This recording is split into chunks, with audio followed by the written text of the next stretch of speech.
नमस्कार विद्यार्थी आणि पालक मित्रांनो.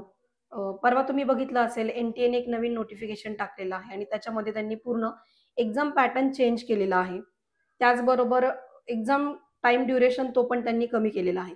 याच्या सगळ्याचा परिणाम येणाऱ्या काउन्सिलिंगमध्ये कसा होईल याच्याबद्दल आज आपण डिस्कस करणार आहोत. आपण आत्तापर्यंत बघत होतो एक्झाम पॅटर्न कसा होता म्हणजे 200 क्वेशन्स मुलांना असायचे.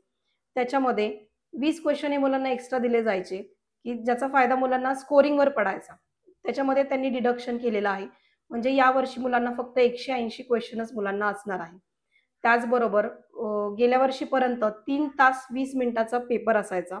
तो पण त्यांनी टाईम कमी केलेला आहे. म्हणजे 3 तासाचाच तुम्हाला इथे पेपर आता कव्हर करावा लागणार आहे.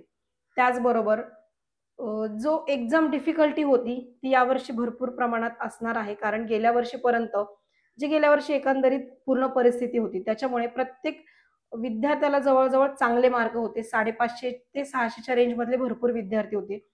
तिथे ती संख्या कमी दिसून येणार आहे. म्हणजे एकंदरीत जर आपण बघितलं, यावर्षी कट ऑफ जास्त वाढणार नाहीत. जे लोकांनी परिस्थिती करून ठेवलेली आहे, की पेपर खूप डिफिकल्ट असेल, कट ऑफ खूप वाढतील, तर तसं काही नाही होणार आहे. कारण तुम्ही जर सगळं एकंदरीत अॅनलाईज केलं, तर तुमच्या लक्षात येतील. तर त्यालाच अनुषंगाने आपण यावर्षी गव्हर्नमेंटला एक्स्पेक्टेड कट ऑफ काय राहणार आहे, त्याच्याविषयी आपण सांगणार आहोत. कॅटेगरी वाईज कट ऑफ किती जातील, जेणेकरून तुम्हाला ऑल इंडियामध्ये गव्हर्नमेंटचं सीट मिळेल, त्याच्याविषयी आपण बोलणार आहोत.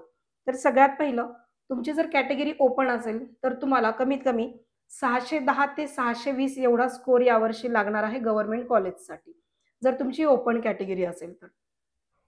त्याच्यानंतर ई-डब्ल्यू-एस जर कॅटेगरी तुमची असेल, तर ई-डब्ल्यू-एसला 610 ते 615 च्या दरम्यान तुम्हाला ई-डब्ल्यू-एस कॅटेगरीसाठी स्कोर लागणार आहे, ई-डब्ल्यू-एस या कॅटेगरीसाठी. त्याच्यानंतर ओ-बी-सी जर कॅटेगरी तुमची असेल, तर ओ-बी-सीसाठी 605 च्या आसपास तुम्हाला नीटला स्कोर असेल, तर तुम्हाला गव्हर्नमेंट सीट मिळू शकतं. आता ओ-बी-सी ही सेंट्रल लेव्हलला झाली. महाराष्ट्रामधून जे विद्यार्थी NT1, NT2, NT3 व्ही-जे कॅटेगरी किंवा मग एस-बी-सी कॅटेगरी आहे, जी सेंट्रलला ओ-बी-सीमध्ये कन्सिडर करतात. त्या कॅटेगरीला सुद्धा 605 ते 610 च्या दरम्यान स्कोर लागेल, की जेणेकरून तुम्हाला गव्हर्नमेंट सीट इथे मिळू शकतं. आता गेल्या वर्षी तुम्ही बघितलं असेल, एस-सी कॅटेगरीचा कट ऑफ पण खूप जास्त प्रमाणामध्ये गेलेला होता. तशी परिस्थिती यावर्षी राहणार नाहीये. कमीत कमी तुम्हाला 510 जरी स्कोर असेल, तरी तुम्हाला गव्हर्नमेंट सीट मिळू शकतो. त्यात प्लस पॉइंट असा आहे, जरी नाही तुम्हाला गव्हर्नमेंट मिळाला, तरी तुम्ही प्रायव्हेटला सुद्धा घेऊ शकताय. कारण एस-सी कॅटेगरी असल्यामुळे कॅटेगरीचं बेनिफिट इथे तुम्हाला मिळून जातं. कुठेही आउटसाइडला जर तुम्हाला एखादं गव्हर्नमेंटचं सीट मिळालं, तर तुम्ही ते सोडून तुम्ही प्रायव्हेटला सुद्धा प्रेफर करू शकताय महाराष्ट्रामध्ये. कारण बेनिफिट तुम्हाला असंही महाराष्ट्रामध्ये कॅटेगरीचं मिळत असतं. सेम ॲज इट इज तुम्ही एस-टीसाठी सुद्धा बघू शकताय. एस-टीसाठी यावर्षी 490 च्या आसपास जर तुम्हाला स्कोर असेल, तर गव्हर्नमेंट सीट तुम्हाला इथे मिळू शकते. तर एस-सी आणि एस-टीचे विद्यार्थी आहेत, बाहेरच्या स्टेटला प्रेफर न करता तुम्ही महाराष्ट्राला सुद्धा प्रेफर करू शकताय. कारण फीज बेनिफिट तुम्हाला दोन्हीकडे मिळून जातं.